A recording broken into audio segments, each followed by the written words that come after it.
welcome to the Kelly Roach Show, a place for no fluff, easy to implement, 20-minute or less business and leadership lessons to help you build a sustainable business that scales. Let's get started. Hey, welcome back. I have Danielle back in the house because I keep hearing from you guys that you love these deep dive conversations that we're having. So I brought her back on the show. Hey, Danielle. Hey. Hey. So we were having a conversation as we were meeting just before we hopped on today, and we were talking about, as leaders, picking who you are going to battle with in 2023. Because we all know 2023 is a little bit of a different beast, as was 2022, 2021, 2020, but this is a different kind of beast, right, Danielle? New beast every year. Yeah. It's a new beast every year now. And 2023 is a different kind of beast because buyer mentality has definitely taken a sharp turn. I mean, obviously, I think everybody is aware of what just happened with Silicon Valley Bank. And I think that obviously there's always tremors, before there's an earthquake, right? So I think there's definitely an awareness shift coming into this year, and people are finally really feeling the impact of everything. Now, don't get me wrong, people are buying. It's actually, people are buying in shocking amounts still, from my perspective. But I think that you have to be savvier than you were, and you have to show up better, and you have to do a better job, quite frankly, in everything that you do. And we would be remiss if we did not talk about how this needs to impact your decisions as a leader as it relates to team. And I want to talk about it actually from both sides. I want to talk about it from the perspective of you as an employee, and I want to talk about it from the perspective of you as a CEO. So business owners that are listening to this show, you may want to share this with your teams as well, because I think Danielle has a few thoughts coming from an employee perspective. So we're going to talk about it from both sides, employer and employee.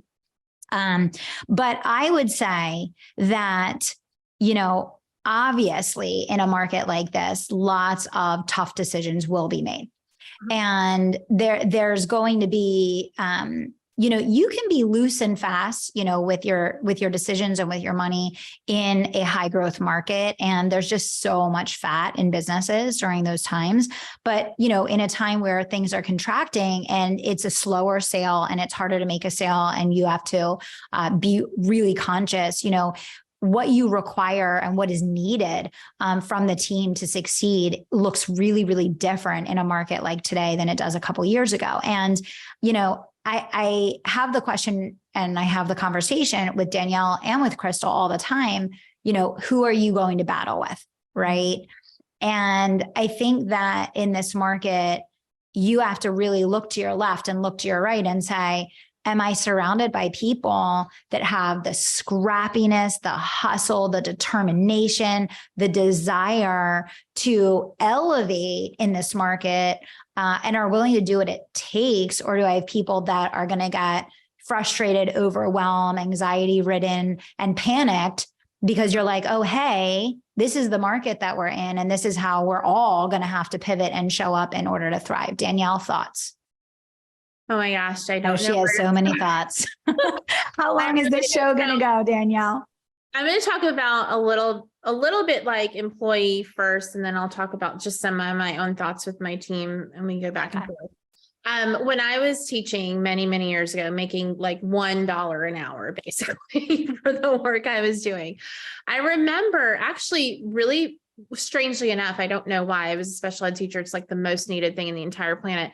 I remember always being a little afraid, like, what if like they cut people, right? And I actually decided pretty early in my career that wherever I was, I would be so unbelievably good at what I did that if they did make cuts, that I would be like the last one on the ship, that like I would be the one. And I remember like very clearly deciding that as a teacher, where, there's a lot of teachers who work really hard and who do a really good job. And I just remember thinking like, I'm going to teach, I'm going to go to the extra events, I'm going to coach, like I'm going to be on the committees, like I'm going to do the things so that at the end of the day, like I'm the person they are like most heartbroken or most, least likely to let go. And then when I had my business, it was the same sort of thing. I remember really like cognitively deciding I need to be great at what I do in terms of what I offer, like in the results I get, but I also need to be the person that they trust most on their team as a contractor, like as a copywriter.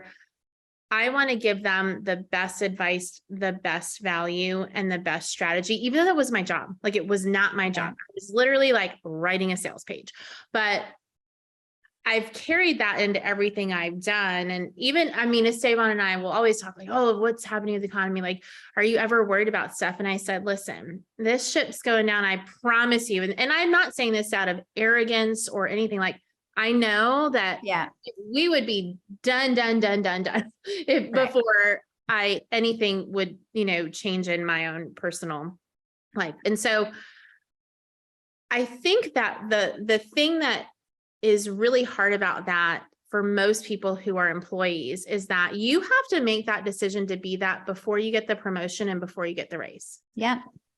And it could be a long time. Thankfully in this company, it hasn't been, but certainly as a teacher, I never got it. I never got those things. There weren't, my promotion as a teacher was really just more work for the same amount of money.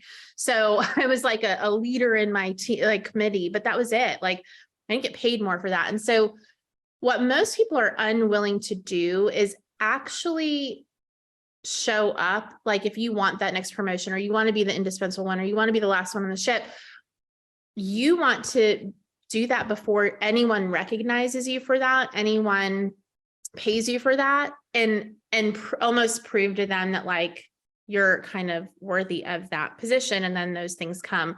But most people aren't willing to do that. And so what happens is they do the minimum of their current job requirements, or they do just above the minimum of their current job requirements and then say, well, look at me, I'm so great. And in my mind now, as someone who has people working for me, like, it's not so great for you to just do your job.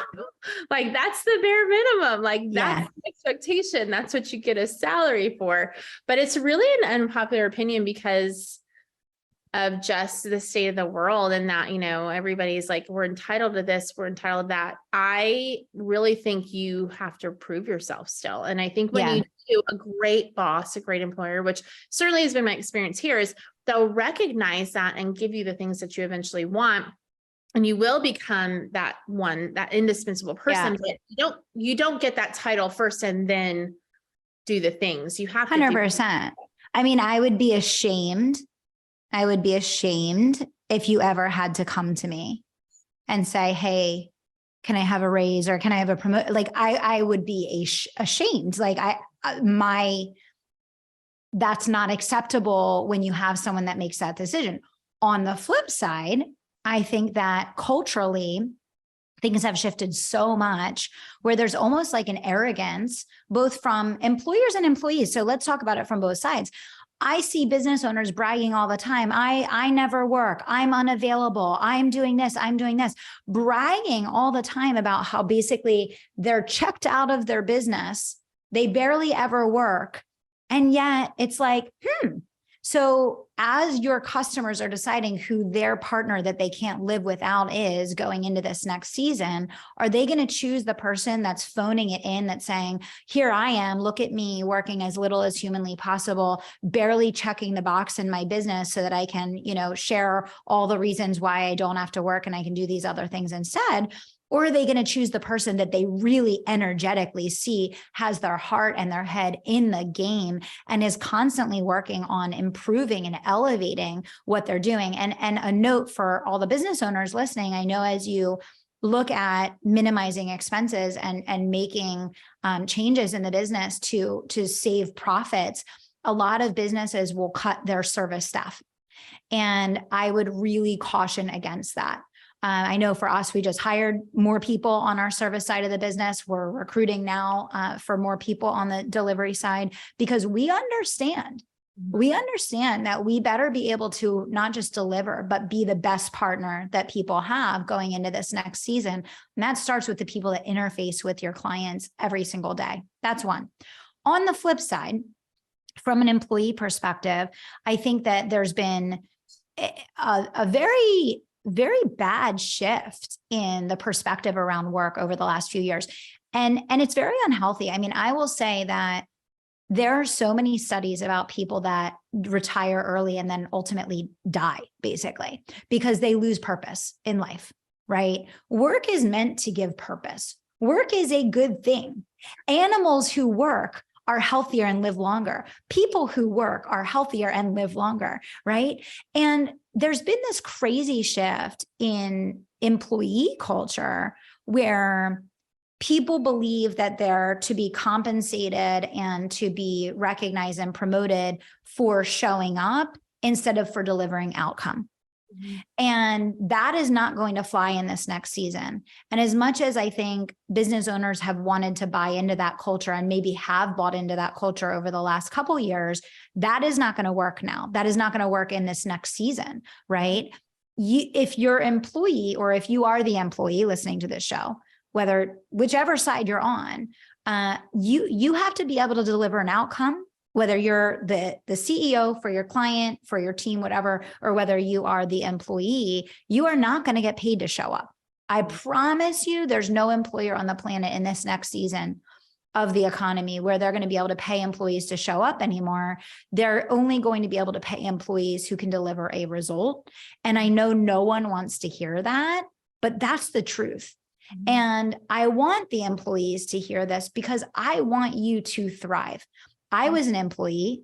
I learned business as an employee. I use my years of education as an employee, as a business owner every day of my life. I had the best mentor of my life as an employee.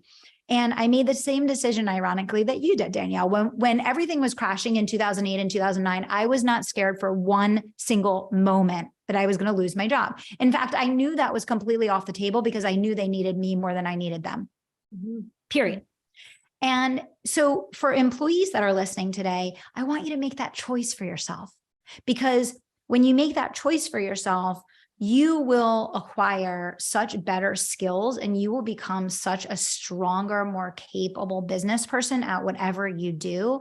And that will elevate your career in ways that you could never imagine, no matter what you're going to do next. But if you're going to get angry and resentful towards your employer because you have to work and because you have to put in extra hours, or you have to go above and beyond, or you have to scrap or hustle harder because you have to actually work to get and deliver a result, and maybe it takes more work to get a result now than it did a couple of years ago, you're going to go nowhere fast. Yeah. And for the CEOs listening, what I would say to you is you need to look around you and you need to look at the culture in your company. And I appreciate that everyone wants to create an environment that's very cushy and comfortable and friendly and fun, as do I, but you won't be able to stay in business. You won't make it. And so you may need to look around and say, who on this team can I go to battle with? Yeah. And if you look around and you see people that you can't count on to go to battle with, I know when I look at Danielle and when I look at Crystal, I know at the end of the day, like they're going to do what it takes to get the job done, and they're willing to get in the game and roll up their sleeves and do the work, as am I, right? Like I'm not like, if the ship's going down, I'm not going down. You're not going down. We're not going down. Because why? Because we're willing to get in the game and do the work. You don't have to be scared if you're willing to get in the game and do the work. I can't speak for any of my employees because they each have to make that choice for themselves. I can't speak for any of my clients because they each have to make that choice for themselves. But what I do think is important is sitting here, we got very lucky with what just happened. So when the decision was made, we're recording this episode on the Monday morning after Silicon Valley Bank failed and subsequently got saved. When the decision got made to basically prop them back up again and not allow what naturally could have and should have happened to happen, we all got given a little bit of a blessing of time, which is why I wanted to record this episode today. We got very, very lucky that happened. And it was a little tremor that just kind of gave everyone a warning flag to say, hey guys, this is what's on its way. Get ready, make some decisions, get smart, tighten things up, clean up your focus, clean up your behavior, get in the game, get scrappy, right? Because if they let happen what should have happened, we'd be having a real different conversation right now, right? Danielle, thoughts? Yeah. I mean, I think when you think about who you want on your team as a leader, you have to consider yourself first. Like, are you going to get your hands dirty if you need to? And I obviously, I mean, and this is at any level, CEO all the way down to, your middle managers, anyone who's got anyone on underneath them. You have to be okay with, here's my title. Getting off your throne. Getting off your that's a good throne. way to say it. I'm just going to say it. If you have a title of manager, director, VP, president, CEO, get down off the throne. I'm just going to say part of that, I think, for entrepreneurs, especially, you mentioned, the people are talking about, oh, I live this life, I do all these things. Like, you're going to have to sacrifice a little bit of that. I think we live in this world, and I don't understand it, if I'm being completely honest, because it doesn't make sense in any other part of the world. But we live in this world where you just think like, I'm going to get all these things and I will not have to make a single sacrifice. And like, no athlete says that. Like, no. Like, physicist says that. Like, no Nobel Prize winner says that. No, Mother Teresa certainly didn't say those things. Like, there's no politician, like, there's no place in the world where someone wants to get to the top of whatever it is that they do, whatever they, doctor, lawyer, whatever it is, and says, I'm going to get there, but I'm not going to sacrifice any time, any money, any stress. I'm just going to do it with ease and with flow. And I'm just going to think about it happening. It's just so easy. And I will give up nothing to get there. No, that doesn't exist. Not even your marriage, your kids, like none of it. Yet people tout that in business. And I think it's, number one, you're going to have to like step out of this dream world. And I think the last couple of years facilitated a little bit of that. For sure. For sure. It was easy. It was like so easy to do so many things. So that's number one. And by the way, just for the record, if you go back and listen to my podcast episodes over the last couple of years, Danielle, you can verify this. How many times did I say, this is the easiest shot you're ever going to get in your life? I said it over and over. Every launch that we did, I kept telling people, guys, get in the launch game. I kept saying, it's not this. I said, this is a false reality we are living in. Like, this is it. I kept saying over and over again, but people thought, oh, false scarcity, Kelly, like, no. And I was like, no, like, I've been in business. Like, this is not real. Like, I promise this is not real. Like, come on, guys, like, please understand, like, take advantage of this opportunity. I said it over and over and over again, but I think people got so comfortable so fast that they didn't want to believe that it wasn't going to last. Yeah.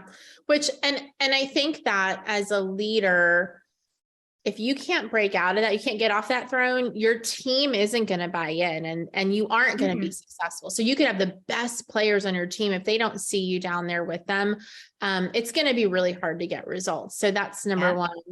Number two, I think that if you're in any type of, you're not the CEO, you're a president, vice president, C-suite, whatever, manager, your role is literally to facilitate growth and through the people under you, right? So that's your only role. And so if you can't get off your high horse and get down there and make that happen, your team will stop respecting you.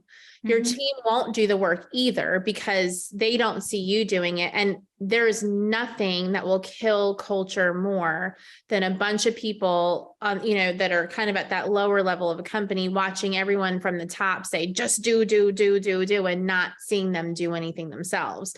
And so I think at all levels, you have to be willing to say, okay, it isn't my job technically, but I'm going to do it because we need it. And because I'm going to get in the game and help you. And then I did want to just say, like, when you were talking about the expectation, when you're evaluating team members based on results versus just showing up, like, this is something that actually is kind of hard for me. I mean, in the past, like, I've definitely kept people way too long because I just loved them. They were just good people, nice people that weren't getting results. And I was thinking about that, I love like college football and, college football coach, he loses for a couple of seasons and he's done. Well, we're in the SEC, like the best conference in the country where all the real teams play. I'm a Georgia fan. So like national champions, like, let me tell you, my favorite coach, Mark Richt, got fired. He had one of the best winning records in the country over 14 years. But you know why he got fired? Because he didn't win a national championship. Yep. So he had a winning record that in other parts of the country, people would die for. And he got fired from that job because Georgia wanted a national title. And so I think to add to that, I would say you can't rest on your success from before. You might have been great a year ago. You could have had 100 sales a year ago, but you're only as good as your last win. And you're only it's true. And you know what, like to take it a step further, like an employee that you have may have had great results in the past. And if it's been 3 months, 6 months, 9 months of underperformance, and you're seeing that that person can't adapt in this new environment, like they're gonna have to go. And if you're an employee listening to this, like you have to get yourself in a mode to adapt. I've been there. I was an employee. My whole business model got destroyed. I was actually laying in bed talking to my husband about this last night, saying, I literally remember because we were saying, are they going to come in and save Silicon Valley or not? Because that was really going to determine what happened in the market today, what happened, with everything, right? Because that determined whether or not that was going to trigger the next cycle. And I was laying in bed and I said, I remember it was literally like, it was in a span of like a few days and our business was destroyed. I mean, we were in staffing. So all people were doing was laying off and cutting people.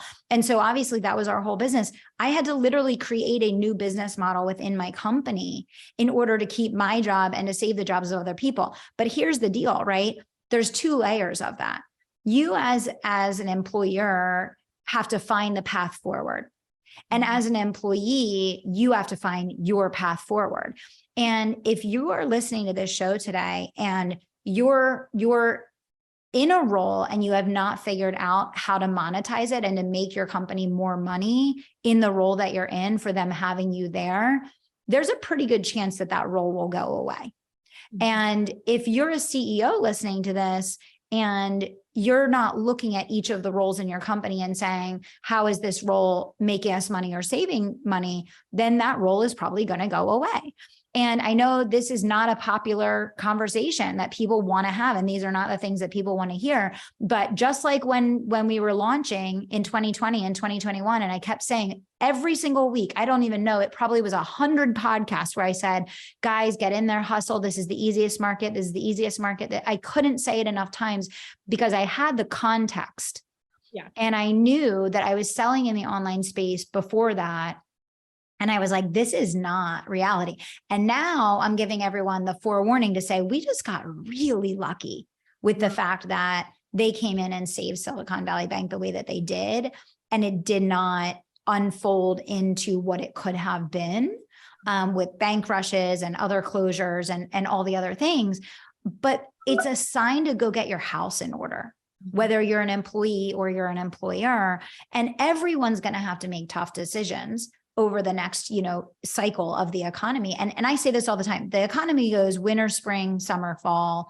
It's going to keep cycling. So if you have a career that spans from the time that you're 20 until you're 65, you're going to see winter, spring, summer, fall, winter, spring, summer, fall, winter, spring, summer, fall. I talk about this all the time and say, like, if you're a CEO, you're listening to this show, you have to be a 4-season CEO. You can't curl up in a ball and cry and say, I'm going to burn it down and shut it down because it's hard because we're in winter. You're going to hit winter 5, maybe 6 times during the course of your career. No, you need to say, winter's back. Let me adjust the gear that I'm operating in. Okay, let me put on my snow tires. Let me throw some chains on the tire. Okay, it's time to shift gears into winter. Okay. And then guess what? After winter, seasons are going to change again and things are going to come again and things are going to blossom and bloom and grow and all of that. But yeah, I think it is time to sharpen our pencils for sure. And I think, as leaders, it's our responsibility to be, transparent with our teams, which is obviously I'm transparent with the world having this conversation today. Like, Sharpen your pencils, folks, because all of us have to get in the game and make it happen. And there's not going to be a cushy ride for anyone. I don't care. You can quit your current job and go try and find an easier industry, and good luck with that, because it's going to span across industries. And for CEOs, I want to really challenge you. I said to Billy last night when we were chatting about this, I said, the biggest turning point in my career was the crash in 2008 and 2009. And all of my subsequent promotions and growth, and then even the skills that I built that allowed me to become a successful business owner, all happened because of that quote unquote negative circumstance. And I truly feel that the people that embrace winter and understand that winter is a period of cultivation of skills. Because in winter, you're forced to get better in order to survive and then thrive, and you can thrive, but it's all about your attitude. It is 100% contingent on your attitude and your willingness to get off your throne. And I don't care whether you're an employee listening to this show that has a job title that's not sales, that's thinking, oh, I'm not in sales, I don't need to sell. Yes, you do. Because if you don't, that job ain't going to be there. And if you're a CEO that's kind of backed yourself too far out of the process, it's time to get back in the game. It's time to get back in the game, because you need to lead the way. You need to model the way. You have to be showing your team, not telling your team, showing your team what it takes and what it looks like to be a warrior and to go to battle with them and to lead the charge and to create confidence and to lay the path forward of certainty. And that is how you thrive in winter. Yeah. And I think that speaks a lot to the type of person you need to bring with you. I think number one, I think the big problem in winters in general, in business and in your personal life, is that people are obsessed with making everything the summer. And so it's like denial that instead of realizing like we just live in this world where there's wonderful times and there's middle of the road times, really hard times, and we're just going to have to like keep going. It's like we're obsessed with always making everything summer. And so we can't even fathom having to get through a winter.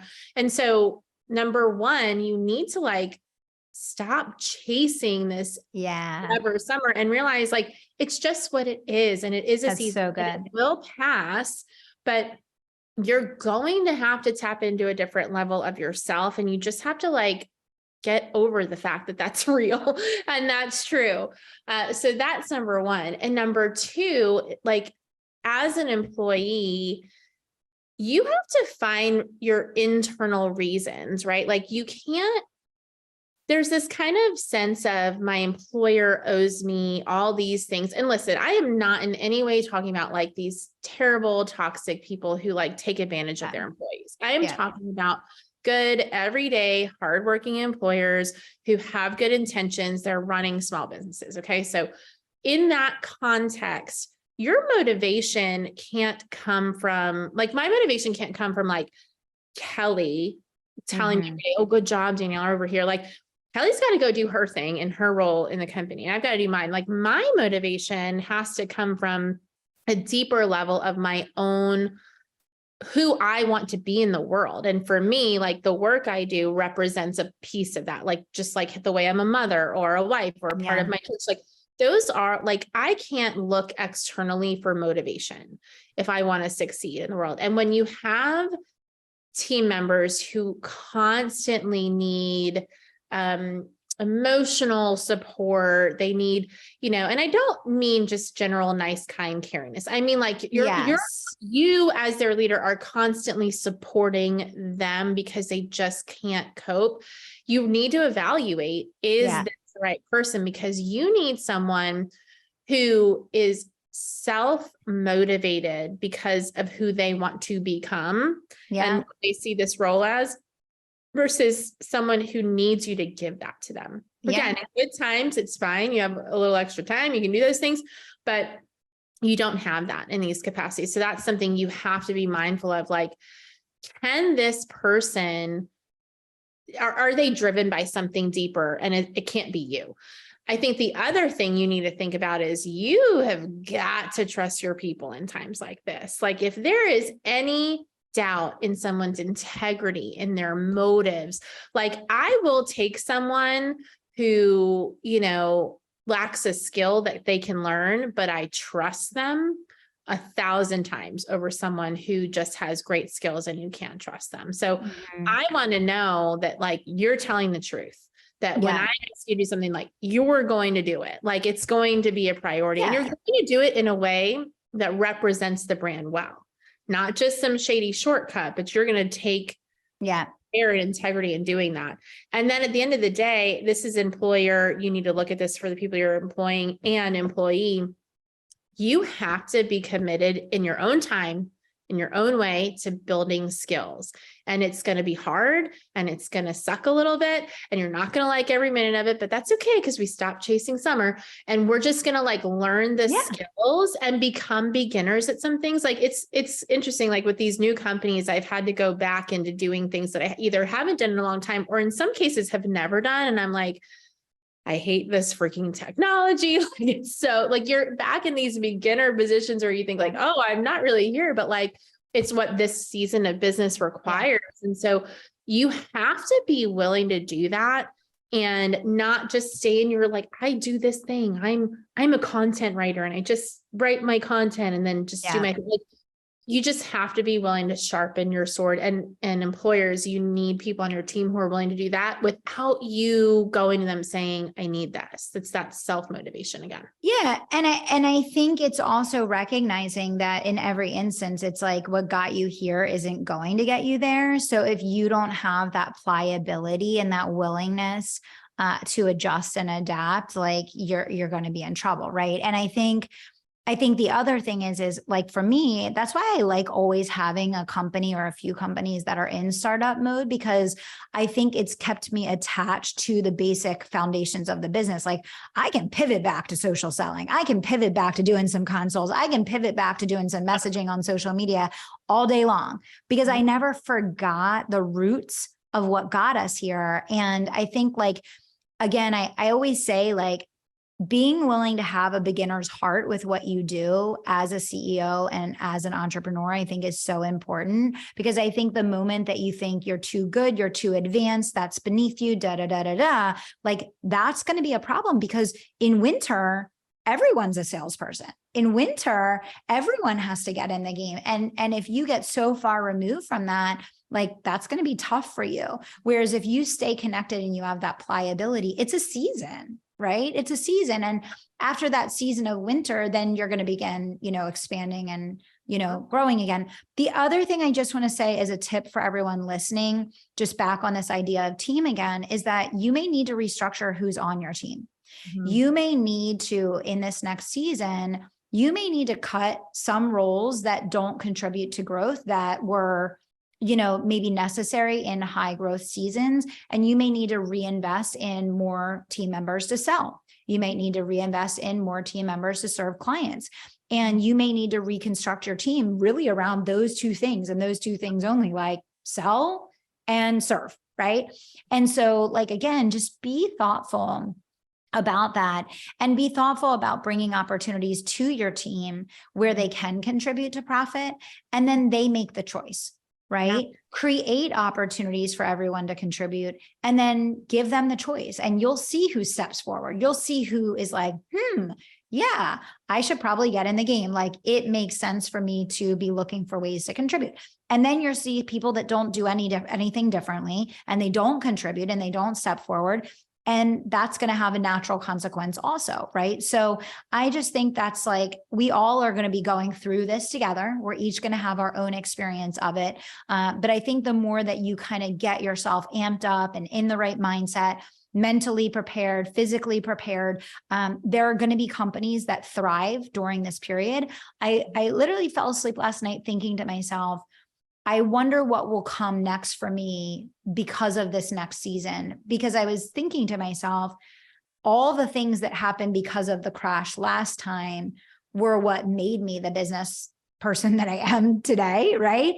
And so I think so many times, like you said, Danielle, because of the obsession with summer, you miss the whole point of winter. When the point of winter is cultivate new skills, sharpen your sword, think critically, innovate to elevate, make new decisions. And I believe that if you have the right attitude going in, you're going to be the person who thrives coming out. there's still opportunity. And what happens, and I mean, if I said this once, I said it 500,000 times, I don't know how many times I can repeat myself, but it's still worth repeating. This is when the wealth transfers happen, because so many people, you're going to see record numbers of businesses closing. You're going to see record numbers of people that are shutting things down. You're going to see record numbers of people that cut all their advertising, that cut all of their team, that, completely pull everything back. And what that's going to do is there's going to be the best talent on the market. There's going to be lower ad costs. There's going to be more opportunity for growth. There's going to be less noise in the market. So again, you have to decide, like, are you going to pony up and like lean in and put your big girl and big boy panties on and like show up and play full out? Or are you going to get stuck in chasing summer in the middle of winter and you're going to freeze to death? Right. So that would be my analogy. Yeah. I mean, I think it's a season of digging deeper, and there will be employees that you realize don't have any more depth left. And you're going to have to let that go, because if they can't dig deeper, then you're going to be stuck and you're going to need to carry extra weight. And you probably, even the big corporations, but certainly, businesses between $1 million and 50 million, like you can't carry dead weight. Mm-hmm. So I think you have to, as a leader, decide you're going to personally dig deeper and do what you've got to do to make sure you're in the right state of mind to do that. Like, what do you need to cut out? Like, are you spending hours watching TV? Are you having a couple of glasses of wine every night that maybe you need to stop doing so you can be at the top of your game? Like, how do you need to plan your schedule so that you can make time for a family, but put extra time into the things that you need? Like, I think you have to evaluate yourself, where your time is going. And then the other thing is, even for your best performers, even for your team that you're like, okay, these are my people, these are the ones I want to go battle with, really evaluating everyone's priority list, because what the priorities were a couple of years ago don't necessarily need to be the priorities. So you have to understand, hey, all of us have a list of things that's 8 million miles long. Like, there's no one who's at any level of leadership who doesn't have 8 trillion things to do. You have to decide personally, and then for your team, if I can't do anything today, but these things, what are the absolute critical drivers for me? And you got to let go of some of the things that are good for the things that are absolutely required and necessary, but maybe a little less sexy, maybe a little less exciting, maybe a little more mundane, because those are the things that will move the needle. So that special, fun, shiny project might be exciting for you, but it might not be the most important thing for you. So those are a couple of things I would add. And then I think, like, this isn't meant to be like gloom and doom, but it's also, I feel like we live in a world where people just will not speak the truth and the reality of, like, we all look at like Kobe Bryant or, Simone Biles or all these people, and we're like, oh my gosh, they're so amazing. Nobody wants to put in the work that's required to become people. Like, you think they're just naturally good. Yeah. You know what? So is everyone else in the NBA and everyone else who's on the Olympic gymnastics team. They're all naturally good.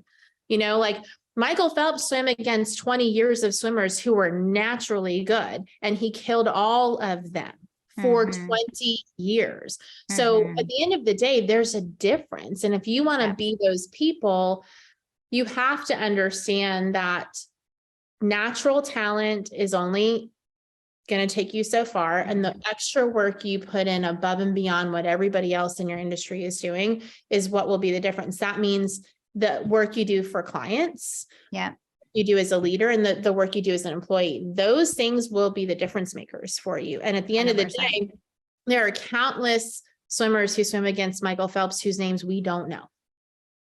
Yep. And I can tell you probably 3 people he's beat, and there's hundreds of them.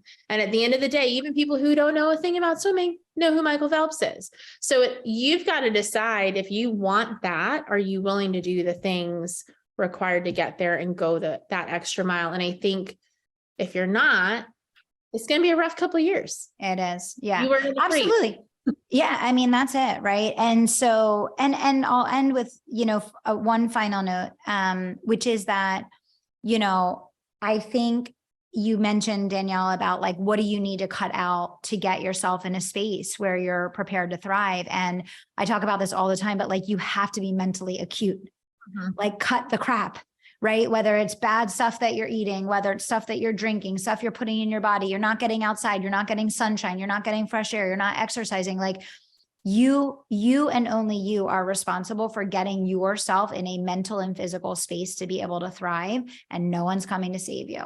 And all of us are capable of making better decisions. And if that means that you got to let your team know, I'm going to be walking while I take this call because I have to get my steps in, or I need to get sun on my face in the morning. Cool. You need to wake up. I set an alarm this morning. I got up and did 3 hours of work before Madison woke up because Madison is off of school today. Okay. You have to do what you have to do to take responsibility for you. Right. And so it's kind of one of those things, but the bottom line is this: you guys got this, right? You guys listen to this show. You're cultivating your brain every single week. You listen to this show because you decided you want to be a champion, right? People that listen to this show are not the average fluff. People that listen to this show are people that want to be the 1%. And so we're telling you, get ready, lean in, equip yourself, equip your team, invite them to come on the journey, be clear, be transparent, extend the invitation, allow people to either step forward or not. And like, let's go, let's freaking do this, right? Because we just got really, really lucky. And I want to say that again, because I said this with the whole, last cycle that we were in. I was like, hey, like, please understand. And now I want to say this here, and I want to make sure you've heard me say it like 5 times on the show today. We got real, real lucky with that decision that got made today. But it's a great opportunity to act as if, and I would invite everyone to act as if. What are you going to do about it? Make some real decisions, lean in, talk to the team, listen to this show, share this show, whatever you need to do. But anyway, we're here for you guys. Danielle and I are leaning in and we're elevating up. No matter what comes at us next, we're ready and we're here for it. And we're here for all of you. So thank you guys for listening to the show. The best thing you could possibly do to help us out is to share this show.